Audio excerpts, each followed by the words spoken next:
The lumberjack unbound the girl at the crossroads. Her sign read, "For the wolves." The rope they'd used was a half-inch hemp, the kind you'd cinch a load of pine with, and whoever tied it knew knots. That was the first thing I noticed. Not the girl, her second. The knots first, because that's what a man's eye goes to when he spent 20 years hauling timber. You read the rope before you read anything else. She was lashed to the post at the fork of the Drovers Road and the Kettle Creek Trail, maybe 3 miles east of my camp, and the sign around her neck was a pine shingle with the words burned into it with a running iron.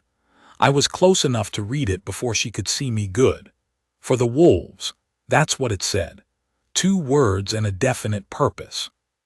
It was a Tuesday in late October, air with teeth in it, the kind of cold that doesn't announce itself, just sits there waiting for you to stop moving.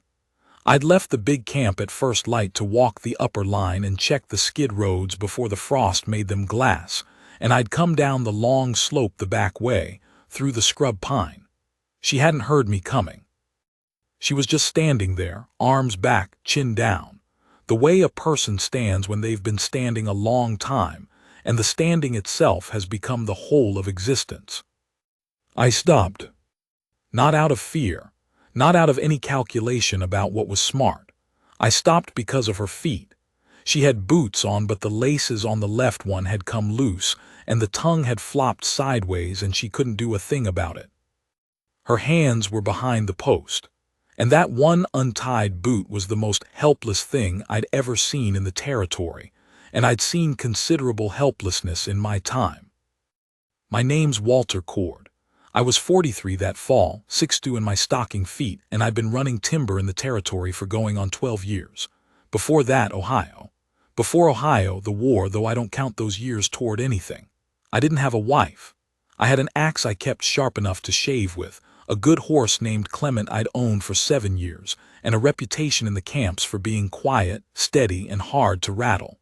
Men who worked under me tended to stay alive. That was about all I could claim. I walked up to her. She heard me at maybe 10 yards, and her head came up and her eyes gray or maybe green. The light was low, went hard and then scared and then hard again, all in about a second and a half. She had a bruise under her left eye that had gone yellow at the edges, which meant it was a few days old at least. She was maybe 22, 23. Her coat was a man's coat, too big, and the collar was torn near the button. I said, "I'm going to cut that rope. I'm not going to touch you. When you're loose you can run, or you can stay, or you can do whatever you intend." She didn't say anything. I pulled my knife, the bone-handled one I carried on my right hip, not the belt axe, and I went around the post and cut the rope in 3 places, enough that it fell away without her having to wrestle with it. Then I stepped back.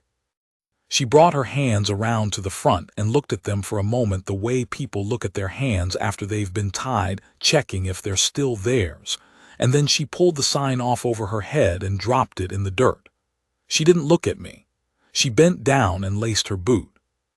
That's when I knew something about her. She laced it carefully, not fast, not frantic, careful, the way a person does a thing that needs doing right. She stood up and then she looked at me. "Who put you here?" I said. "It doesn't matter to you," she said. "Maybe not," I said. "Where are you going?" She looked down the Drovers Road toward the west, which was the direction of nothing for about 40 miles, open grassland, and then a river crossing, and then more of the same. She didn't answer because she didn't have an answer. I could see that. The West Road in late October with no horse and no supplies and no destination is just a way to die slower than a wolf would arrange. "There's a camp 3 miles back up the slope," I said. "Logging camp, I run it. You can come or not." I turned around and started walking. I heard her behind me after about 30 steps. She was 100 yards back and keeping it that way, and that was fine. I didn't slow down and I didn't turn around. The slope was steep in places, and the scrub pine was thick enough to lose yourself in if you didn't know it, and I let her pick her own way rather than offering to help, because that's what she needed, not help, but space to choose her own path, even a path she could see me on. We made it to camp in just over an hour because the grade through the upper trees was harder going than the drover's road. By the time we came through the tree line into the yard, she was maybe 50 yards behind and breathing hard but keeping pace. Pole Anderson saw us come in and looked at her and looked at me and went back to what he was doing. Hatch, who was sitting by the tool shed mending a harness, said good morning without looking up.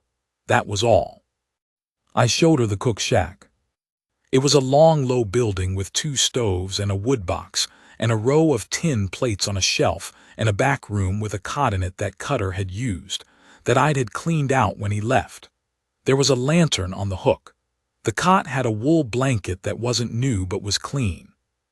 She stood in the doorway of the back room and looked at it.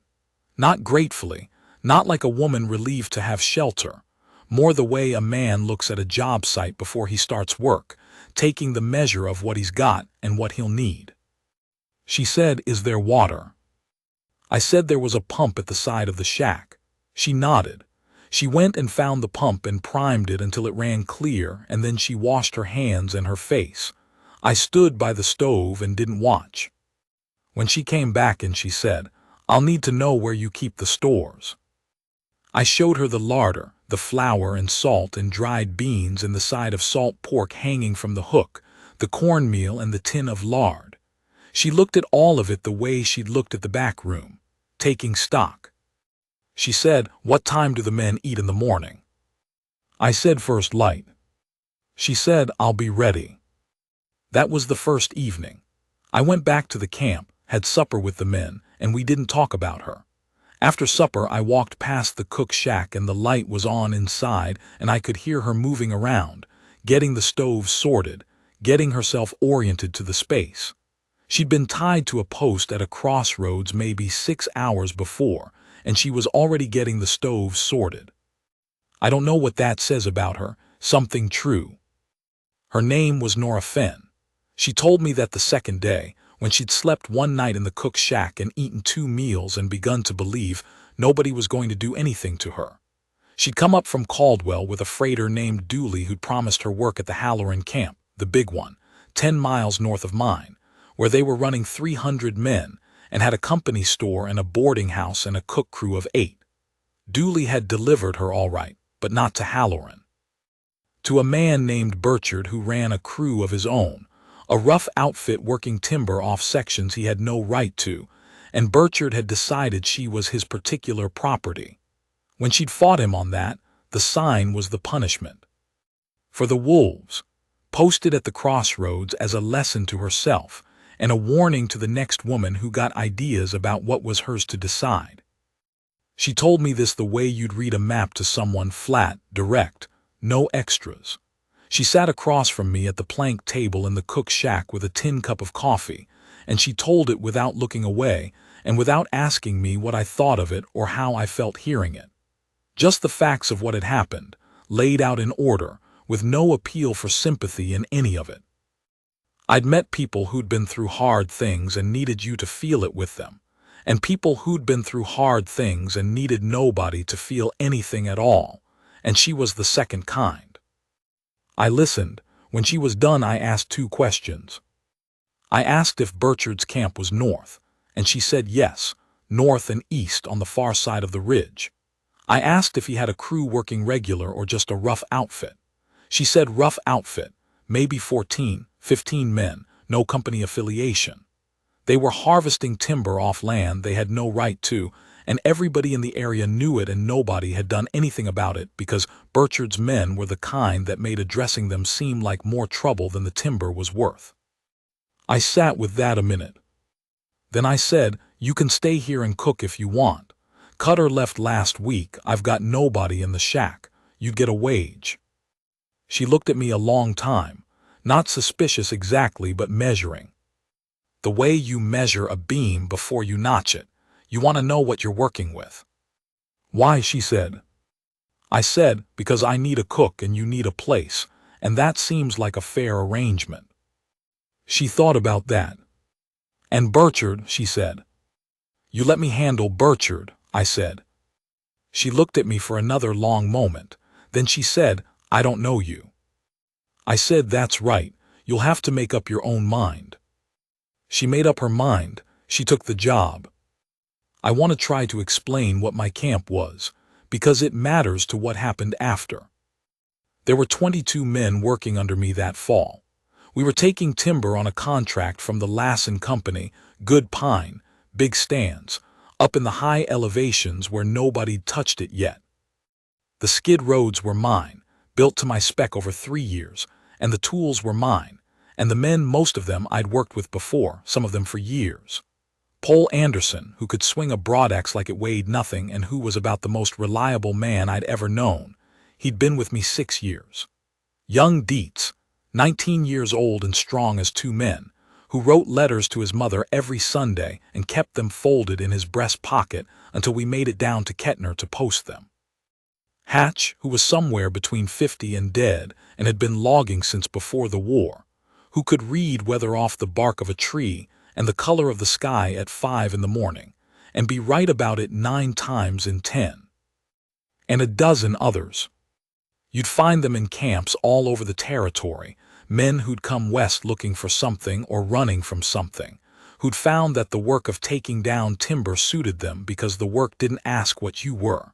It just asked, could you do it, and could you do it again tomorrow? Those men I understood. I'd been one of them long enough to know what they needed and what they didn't. The camp ran clean and quiet. I didn't allow cards for money, and I didn't allow whiskey in the bunkhouse. Men who had problems worked them out with me first, before they became problems.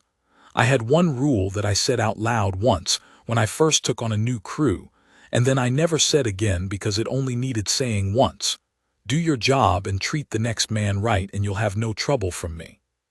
That was the whole of it. When Nora came into that camp, the men looked at her and looked at me, and then they went back to work. Pole Anderson nodded at her. Hatch said good morning. Young Dietz went red to his ears and stared at the ground. That was the introduction. By the end of the first week, she was cooking for 22 men like she'd been doing it all her life. She got up before first light to start the stoves and the coffee. She had biscuits and salt pork and eggs on the table by the time the shift was moving. She had beans and cornbread at noon, and she put out whatever the evening called for, stew if there was stew, fried meat if there was meat, and always bread. She kept the shack clean without making a performance of it.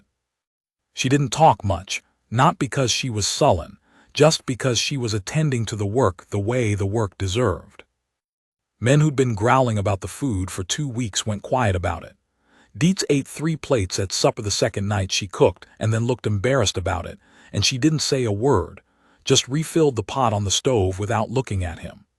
Hatch, who hadn't finished a full meal in months on account of his teeth, cleaned his plate for the first time I'd seen because she'd started making his biscuits softer without anyone asking her to. She noticed things. I paid her at the end of the first week, the same I'd have paid any camp cook. She counted it and put it in her coat pocket and said thank you, and that was that. No fuss about it. She'd worked for it and she took it. I want to be accurate about what I thought of her those first weeks, because I'm telling this as it was, not as it looks from where I'm standing now. I thought she was capable and composed, and that she'd been dealt a bad hand more than once and had learned not to complain about it. I thought she had more sense than most men I'd worked with. I thought about her boot, the way she'd laced it careful before she'd done anything else at that Crossroads, more than was reasonable for a thought that small. That's what I thought. I didn't say any of it. Burchard showed up on a Thursday, 12 days after I'd cut Nora loose. I was on the upper skid road with Pole Anderson and 2 of the younger men, and Hatch came up the slope with that particular walk of his, unhurried in a way that meant something, and said there were 4 men at the camp gate asking for me, or for the girl. He said it like that, or for the girl. I left Pole in charge and went down. There were actually 5 of them. Burchard I knew by reputation, square man, bull neck, wore his hat like he wanted to fight it. The 4 with him were the kind of men who come with a man like that, not stupid, but not hired for their judgment either. They'd ridden in on tired horses, and one of them had a rifle across his saddle. Burchard had positioned himself in the middle of my camp, like he'd already decided it was his territory. He was looking at the cook's shack when I walked up. I said, "What do you want?" He looked at me. He had a way of sizing a man up that was meant to make the man feel sized up, feel the assessment happening, feel small under it. I'd met his type before, the ones who wear their size like it's an argument. "You've got something of mine," he said. "I've got a cook," I said. "She's working for wages, that's all I've got." "She ran off from her contract," he said. "What contract?" I said. He smiled a little, the kind that doesn't get written down. I looked at him for a moment. Not angry. I want to be clear about that, I wasn't angry. There's something that comes before anger that's cleaner and colder, and that's what I had. An absolute certainty about how this was going to go. "She works here," I said. "She'll work here as long as she wants to. If she wants to leave, she leaves on her own terms. You've got no claim on her and no standing in this camp. Now you can ride out easy or you can make it something else. It's your choice." The one with the rifle shifted in his saddle. I said without looking at him, "You put that rifle up or you'll need a surgeon before I need a doctor." I said it quiet. That's the thing about quiet, it carries. There was a moment, long enough to be a decision. Burchard looked at me and looked around the camp, at Hatch, who'd come to stand off to the side with his hands in his pockets, at two other men who'd drifted over from the tool shed, not rushing, just arriving, at the cook's shack, where I knew without looking that Nora was at the window. Burchard said, "You're making an enemy." "I've had worse," I said. He turned his horse. The others followed. The one with the rifle, he put it up. They rode out the gate and didn't look back. I went back up to the skid road. At supper that night, nobody said a word about it at the table. That's 22 men, not a word. You only get that when the men around you have decided something, when they've decided a thing is right and handled and doesn't need talking about. I ate my beans and my bread and I drank my coffee and I felt, I don't know, settled, like a plumb line finding true. Burchard wasn't done. I knew he wasn't. The trouble started at the far timber stand, 10 days after his visit. We lost a skid road, not from rot or weather but from deliberate damage. The shoring under the main log had been sawed through, half of it, clean, so it looked sound but would give when loaded weight hit it. If Dietz hadn't noticed the fresh cut, he'd bent down to check a runner pin and saw it, we'd have lost the road and probably a man or two with it. I looked at the cut myself, saw marks not old, done in the night. I told the men to work the south stand for a few days while we rebuilt the road, and then a week later, just as we had the road rebuilt, 2 horses went missing from the corral in the morning. The gate had been left open, but I checked that gate myself at dark and it was latched. Someone had been in the camp in the night, opened it, run the horses off. We found them 2 miles down the creek bottom, spooked, scratched, unharmed, but we'd lost a full day retrieving and settling them, and the whole crew was edgy after. After that I put a man on the gate at night. Dietz volunteered the first night, Pole the second. The third night nothing happened. The fourth, someone came over the back fence and threw a lit torch into the woodpile. The guard on the gate never saw them because they'd come from the wrong direction. We lost the woodpile but not the buildings. Dietz smelled smoke, and we had it out in 10 minutes with the creek buckets. These were the moves of a man who wasn't ready to come at us straight again, but wanted us to know he was still present. Wanted us worn down, anxious, making mistakes. I didn't sleep well those 2 weeks. I was up most nights, walking the perimeter, checking the skid roads at dawn before the men went up. I was tired in a way that settled into my bones and stayed there. Nora saw it. She didn't say anything about it, but she started putting an extra pot of coffee on before I came in at night. And sometimes there were biscuits left over from supper wrapped in a cloth on the table. The way you'd leave something for a man who you knew would come in late and hungry and too tired to ask. The night after the woodpile, after we'd gotten it under control and I'd walked the fence line twice checking for how they'd come over, I came into the cook's shack late and Nora was still up. She was at the table with the lantern, mending a shirt, one of the men's, Dietz's I think, a tear in the shoulder seam. She didn't look up right away when I came in. I poured myself coffee and stood at the stove. After a minute she said, without stopping her work, "You've been awake every night this week." I said, "I know it." She said, "You're going to run yourself down." I said, "I'm all right." She set the shirt down and looked at me across the room. The lantern light was between us. She said, "Walter, what's the play here? You can't walk this fence every night for the rest of the season. What's the plan?" I told her what I was thinking, riding to Halloran, making the legal case. She listened, the same way she always listened, completely, without interrupting, without the restlessness that most people have when they're just waiting for their turn to talk. When I was done, she said, "How long?" I said, "Week, maybe 2. She was quiet for a moment. Then she said, "The men know what's going on." I said, "They know enough." She said, "Tell them more, not everything, but enough that they're not jumpy from not knowing. Men can take hard news. It's uncertainty that wears them out." I looked at her. She said, "I've worked in camps before. Different kind of camp, but same thing. You keep men in the dark to protect them and they invent worse than the truth." I thought about that. She was right. I knew she was right. I'd been keeping the Burchard situation close to my chest because it was my problem to solve and I didn't want it becoming general anxiety in the camp, but she was right that the not knowing was worse. I told the men at breakfast the next morning.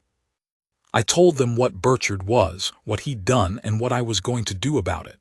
22 men around that table, and they listened and nobody panicked and nobody left, and after I was done, Pole Anderson said, "You need any of us to ride with you to Halloran?" And I said no, and that was the end of it. They went to work. She'd been right, and I noticed that she didn't say "I told you so." She just put more coffee on the table and let the morning get going. I rode to Halloran's big camp on a Thursday morning, 3 weeks after Burchard's first visit. Frank Halloran himself was there, a big Irishman, 60 years old, had been running timber in the territory for 30 years, owned or held contracts on 100 square miles of standing wood.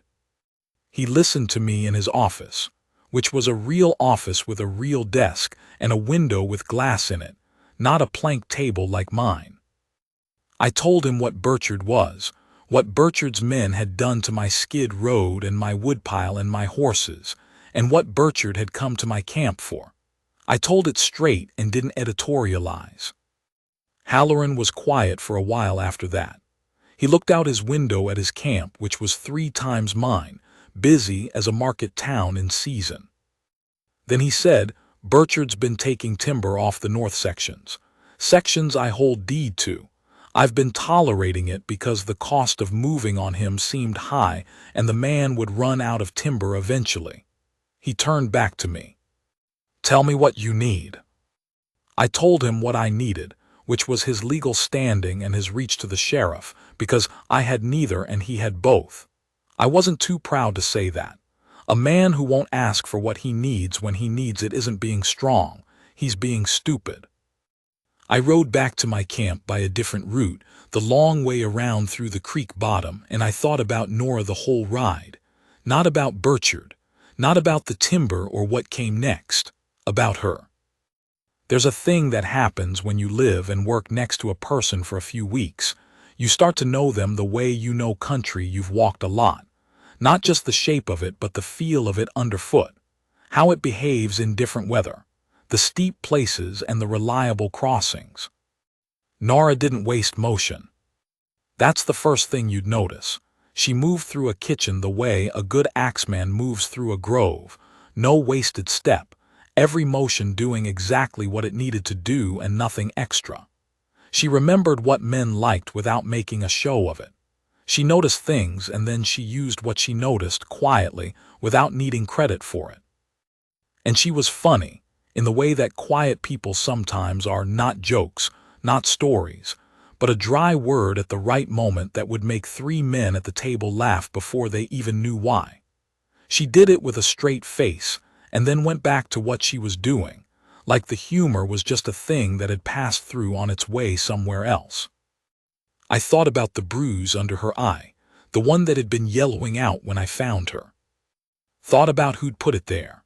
Thought about the pine shingle with the words burned into it, and where it was now, in the dirt at the fork of the drover's road, I supposed, unless the wind had moved it.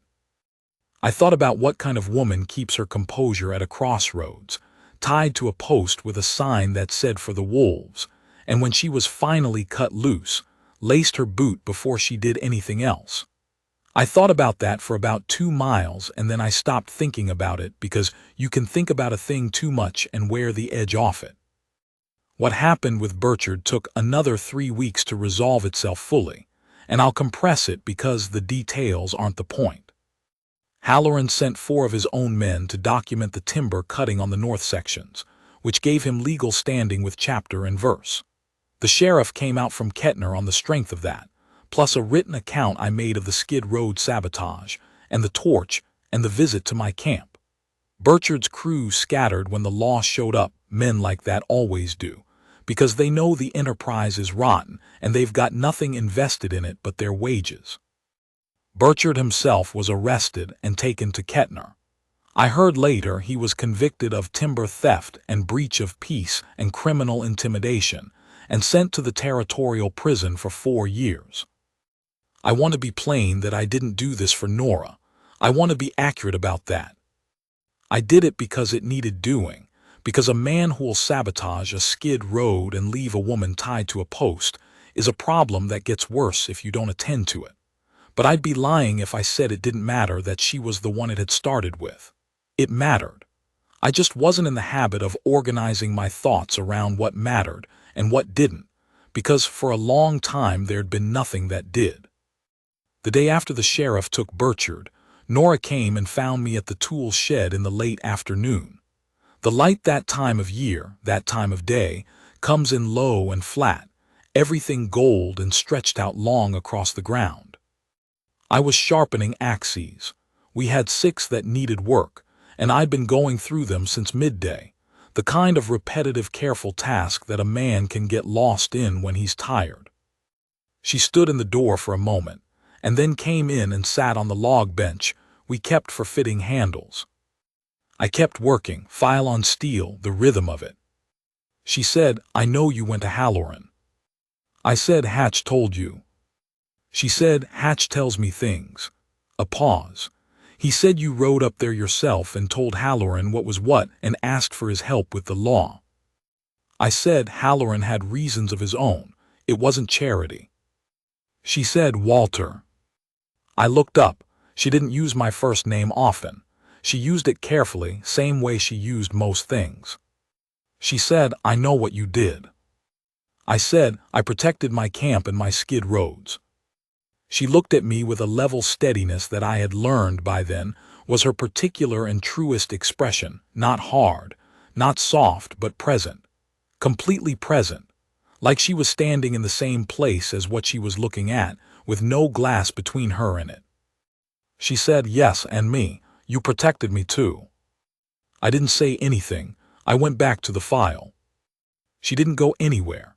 She sat on the bench and I kept working, and after a while the rhythm of it filled the shed up again, and the low light came through the door and lay on the floor between us. The sound of the file and the smell of cold steel and pine pitch, and somewhere outside a horse shifting in the corral. After a long time she said, "I've been thinking about staying on past the contract." I kept filing. I said, "The work's here if you want it." She said, "That's not exactly what I meant." The file stopped. I put it down on the block and I looked at her. She was looking at me with that level look, not asking permission, not waiting for me to lead, just telling me what was true and giving me the same right to hear it honestly. I said, "What did you mean?" She said, "I meant I want to stay, not just for the cook wages." She paused, and it wasn't a hesitant pause but a careful one. "I meant I've been watching you for 6 weeks, and I know what kind of man you are, and I think it would be a waste to spend the winter somewhere else when there's something here worth staying for." I looked at her. I said, "I'm not an easy man." She said, "I'm not an easy woman."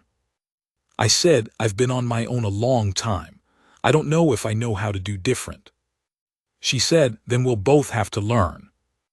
I picked up the file again, went back to the axe, but I was smiling. I could feel it, the shape of it on my face, and I didn't try to take it back or hide it. After another minute I said, "The cook wages stand either way." She said, "I know."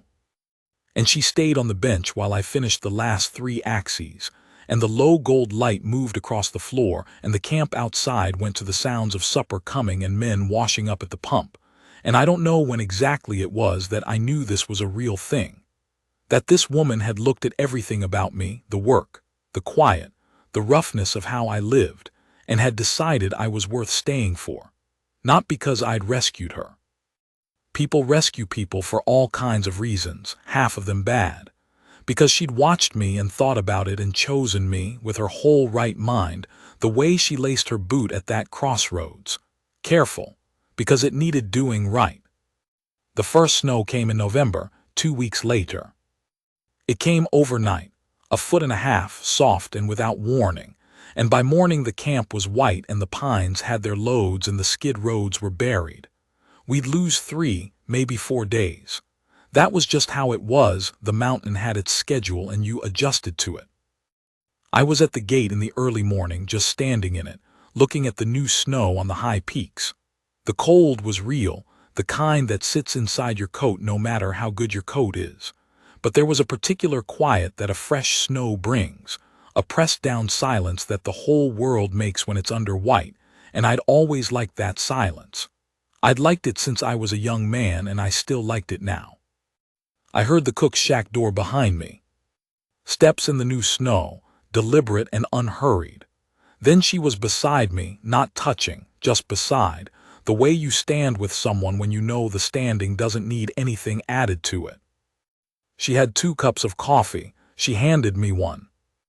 We stood there in the gateway looking at the white country and the white mountains and drank the coffee and didn't say anything. And the steam came off the cups, and the silence came off the snow, and somewhere in the upper pines, something heavy shifted and fell and made a soft whump sound, and then it was quiet again. I had that feeling, the one I don't have a name for, that isn't quite happiness and isn't quite peace, but is something that sits behind those things and holds them up. The camp was mine. The contract was solid. The men were good. The skid roads would hold when the snow cleared. And this woman was standing beside me in the gate with her shoulder an inch from my arm, and she'd chosen to be here, in this hard country, in this cold, with this difficult and not young man, because she'd looked and decided. I reached over without thinking about it and put my hand on the back of her neck, just that, just my hand on the back of her neck under her coat collar, and she leaned into it the slightest amount.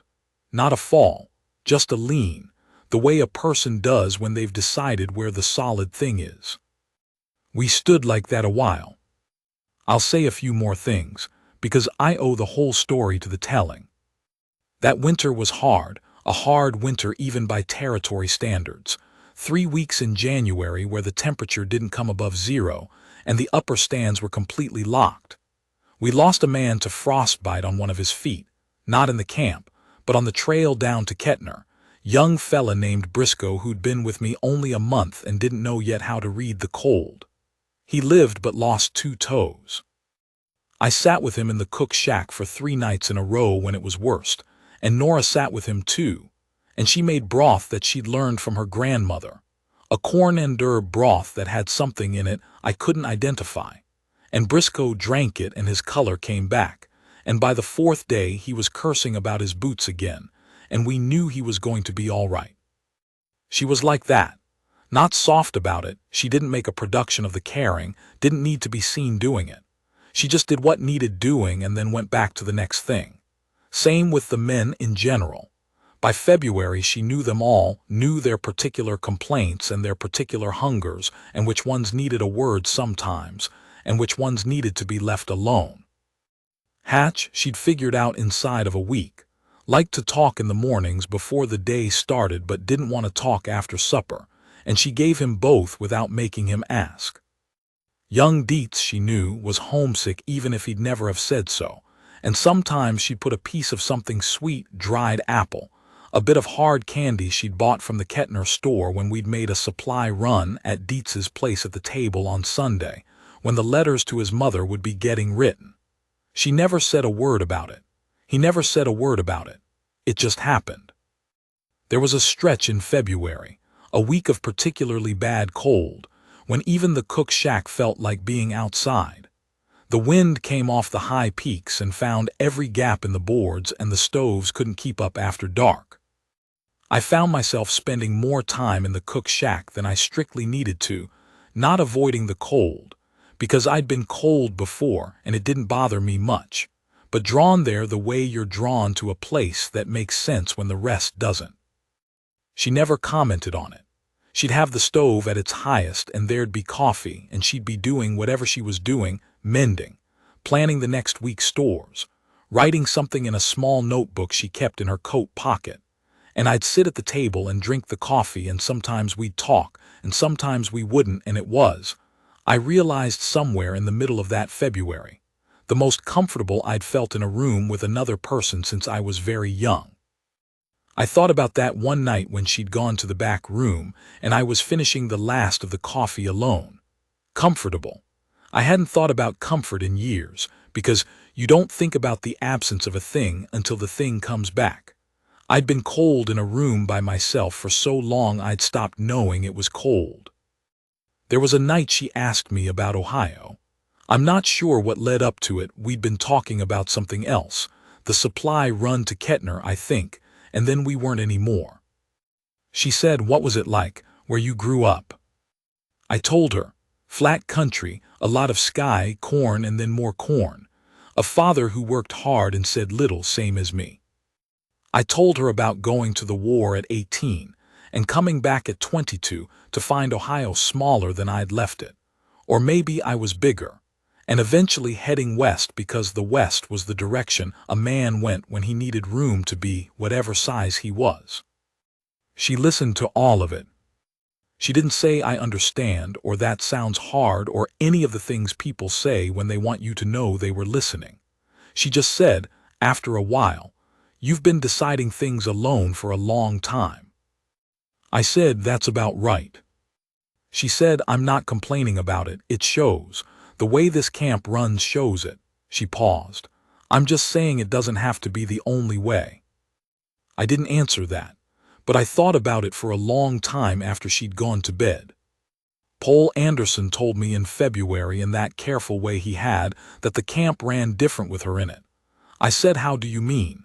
He said, "Easier. Like a rope that's been strung right, same weight on it, just less strain." I thought about that for a while. He was right. I'd been running the camp fine before she came, fine by any measure I knew, but there had been a friction in it that I'd so long taken for granted I'd stopped noticing it. The way a man stops noticing the weight of his own boots until he takes them off. She'd taken some of that friction away. Not by doing anything dramatic, just by being steady and competent and present, the same things I'd always tried to be, but from a different direction, filling a different gap.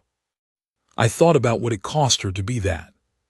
To have come out of what she came out of and still be that. To have stood at a crossroads with a sign around her neck reading for the wolves, and then arrived at a stranger's camp and cooked breakfast for 22 men the next morning and done it well. I thought about who she was underneath all of it, not despite those things but built partly from them. The way a beam is stronger for having been stressed. I didn't say any of this to her. I'm not built that way. But she knew. She knew because she paid attention, and I'd been paying attention back, and between two people who pay attention the knowing happens without the words needing to. Spring came late and came hard, the way spring does in the territory. A week of mud and thaw, and then a cold snap, and then mud again. The skid road's a mess. The horses earning their feed every day just to move across the yard. But by April we were back in the upper stands, and the contract was running ahead of schedule, and the Lassen Company sent a man out from the east to look at what we were doing, and he was satisfied and said so, and talked about extending the contract for another 2 seasons. Something happened in early April that I want to say before I get to Halloran's visit, because it mattered in a quiet way. We'd had a hard week. A road support on the middle stand had given way, and we'd lost 2 days of production. And there'd been a dispute between two of the younger men that I'd had to settle and wasn't happy about settling. I came in on the Thursday evening with mud to my knees and a sour mood that I hadn't managed to work off. Nora had a pot of something on the stove that smelled like the broth she'd made for Briscoe, but richer. She'd put venison in it, an onion from the stores, and something else I couldn't name. The whole shack smelled like it. The men were still at the table, which was unusual. They generally cleared out quick after supper. But 5 or 6 of them were still there, and Dietz was telling a story, and there was laughing. I stood in the doorway for a moment. Nobody noticed me right away. Dietz was telling a story about a mule he'd once loaded incorrectly, and the mule's opinion on the matter. And Hatch was laughing, actually laughing, not just smiling. And even old Briscoe, who was up and walking but still favoring the frostbitten foot, had his face cracked open in something that was almost a grin. Nora was at the stove with her back to them, but I could see from the set of her shoulders that she was listening and amused. I stood there watching my camp laugh for a minute. Then Pole Anderson saw me at the door and said something quietly, and the men started getting up, the way they always did when I came in, out of habit. I waved them back down, said, "Finish your coffee." They looked surprised, but they sat back down, and Dietz finished his story. And there was more laughing, and I poured myself a cup and stood by the stove next to Nora and drank it. She said very low so only I could hear, "Good for a camp to laugh sometimes." I said, "Yes." She said, "You don't have to be so separate from them." I said, "I'm their boss." She said, "You can be both." I thought about that. I'd always kept a certain distance because I thought it was necessary, thought it was what running a camp required, that line between the man in charge and the men who answered to him. And maybe it was, but standing there in the warmth and the lamplight with the sound of my men being easy for once, I thought maybe I'd drawn the line farther than it needed to be. I didn't become a different man overnight, but I started eating the last of my supper at the table some evenings, instead of taking my coffee and going back to the yard. It was a small thing. Nobody made a production of it, but the camp ran a little easier after that too. Frank Halloran came by in late April on his way north. He sat and had coffee with me at the plank table, and he looked around the camp, and he looked at Nora moving around the cook shack, and he said, without particular inflection, "You've got a good operation here, Cord." I said I thought so. He said, "Stable." He said it like it was a specific thing, like stability was a specific achievement that a man could lay his hand on.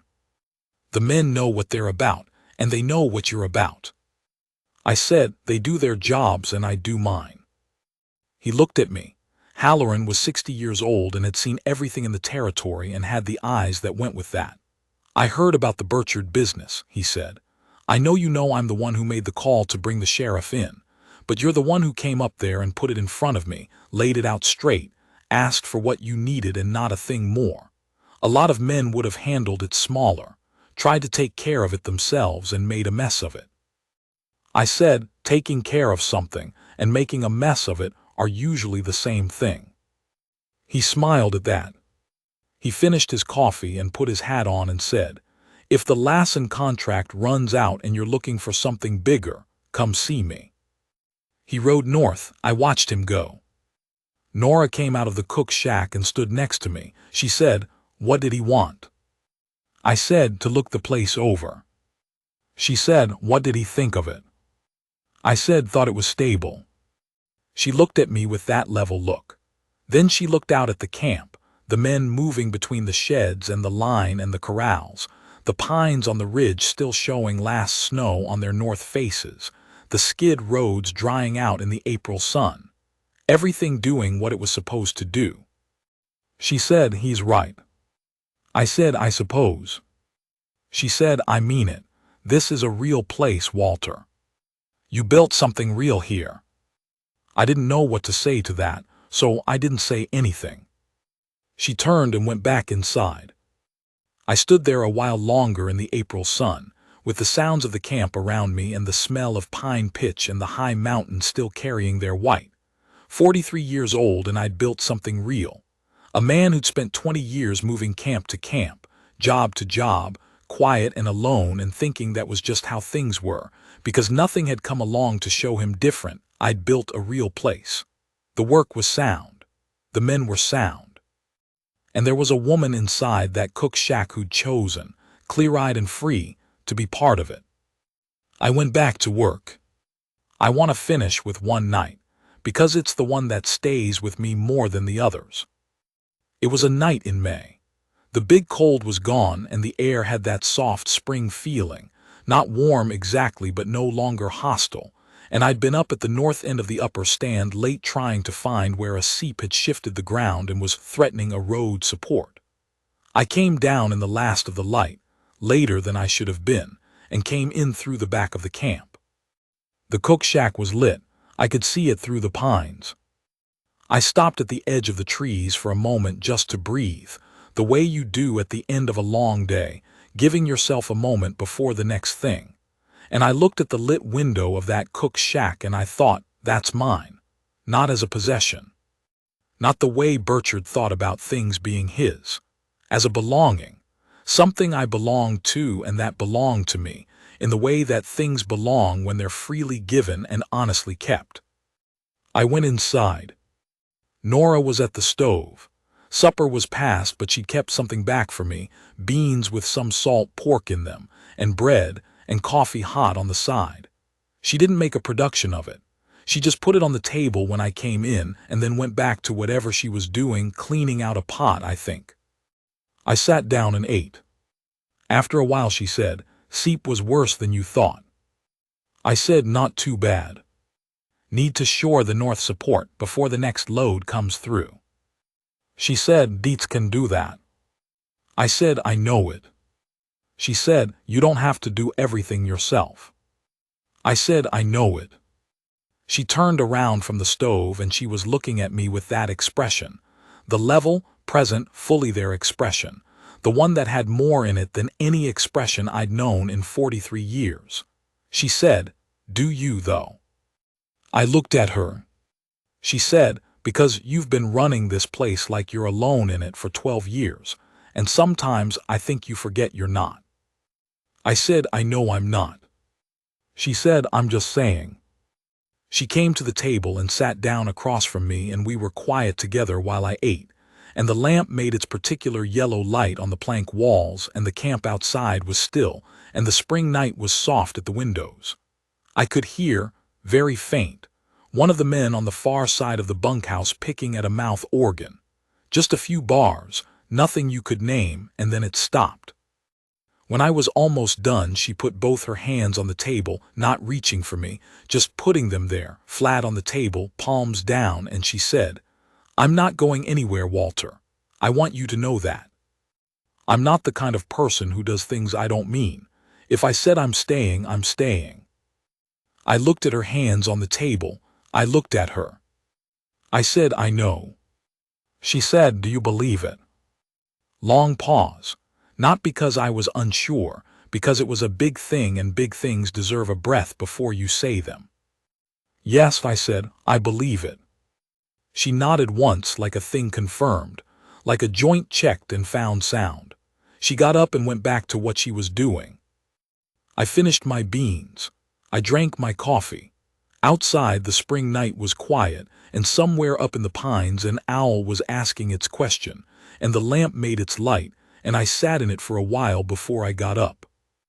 That's what I remember most, that table, those hands on the table, palms down still, the lamp.